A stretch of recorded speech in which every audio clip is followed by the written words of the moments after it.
Well, hello there. I'm Ken. This is Canadian Retro Things. Welcome to day 22 of my Ultimate Retro Advent Calendar.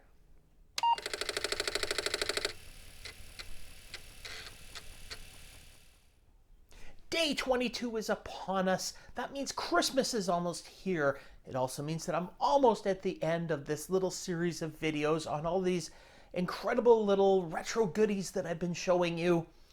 So what else could I have to show you? What do I have left in the tank? What could possibly be left for you to see?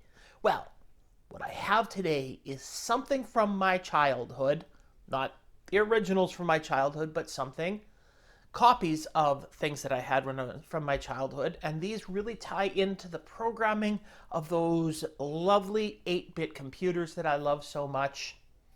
These are things that sparked my imagination when I was a kid and taught me a lot about those computers. What could I possibly be talking about? Well, I guess I'm just going to have to show you right here what I'm talking about. What I'm talking about are these game programming books. Now, these are 3 copies of 3 that I had when I was a kid. I had more than this, but I did have these 3. And as you can see, there's 2 here that are specifically for the TRS-80 color computer, where they spelt color properly, so these are Canadian books. And this one is an Usborne book, which is for a number of different computers. So these ones are a little more in depth to the actual graphics and stuff than these ones, but they are all great for learning programming structure and things like that. And what I used to do is I'd type the programs in from these books and I would mess around with them. I would change things just to see what would happen to the program then. So especially these color computer ones had nice graphics and everything, so or like pictures in the books here. So like you would get a program here. It would have a little explanation of the program, the variables that were used in the program, then the listing of the program to type in,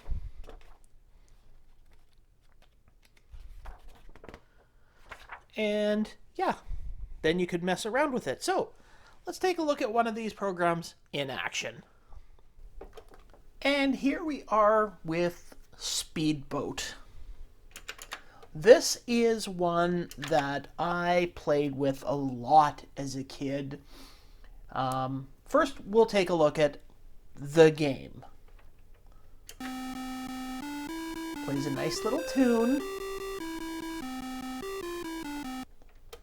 And then your low-res boat going down the river. Collect the numbers for bonus points. One of the things that fascinated me about this was that, of course, you had multiple men.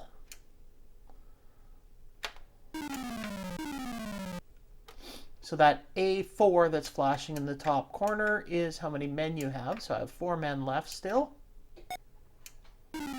Let's just kill off all my men. See what happens when you are done.